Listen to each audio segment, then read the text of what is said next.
سارے رشتے پیدا ہونے کے بعد بنتے ہیں۔ اس زمین پر ایک واحد ایسا رشتہ ہے جو ہمارے پیدا ہونے سے 9 ماہ پہلے بن جاتا ہے۔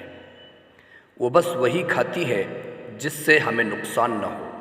وہ بڑے سے بڑے درد میں بھی عذاب بھگت لیتی ہے، مگر درد مارنے کی دوا نہیں کھاتی کہ کہیں وہ دوا ہم کو نہ مار دے۔ ہم اس کی پسند کے کھانے چھڑا دیتے ہیں، ہم اس پر نیند حرام کر دیتے ہیں۔ وہ کسی ایک طرف ہو کر چین سے سو نہیں سکتی، وہ سوتے میں بھی جاگتی رہتی ہے۔ 9 مہینے ایک عذاب سے گزرتی ہے۔ گرتی ہے تو پیٹ کے بل نہیں گرتی، پہلو کے بل گر کر ہڈی توڑوا لیتی ہے، تجھے بچا لیتی ہے۔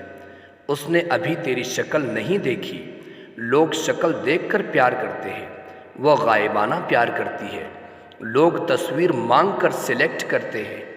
دنیا کا کوئی رشتہ اس خلوص کی مثال پیش نہیں کر سکتا۔ خدا کو اس پر اتنا اعتبار ہے کہ اس کو اپنی محبت کا پیمانہ بنا لیا۔ ہوش آتا ہے تو پہلا سوال تیری خیریت کا ہی ہوتا ہے۔ خدا کے بعد وہ واحد ہستی ہے جو عیب چھپا چھپا کر رکھتی ہے۔ تیری حمایت میں وہ عذر تراشتی ہے کہ تیرے باپ کو مطمئن اور تجھے حیران کر دیتی ہے۔ باپ کھانا بند کرے تو وہ اپنے حصے کا کھلا دیتی ہے۔ باپ گھر سے نکال دے تو وہ دروازہ چوری سے کھول دیتی ہے۔ خدا کے سوا کوئی تیرا اتنا خیال نہیں رکھتا جتنا ماں رکھتی ہے۔ خدا نے بھی جنت اٹھا کر اس ماں کے قدموں میں رکھ دی۔ ماں کی قدر کرو، ماں سے بڑی نعمت اس دنیا میں کوئی نہیں۔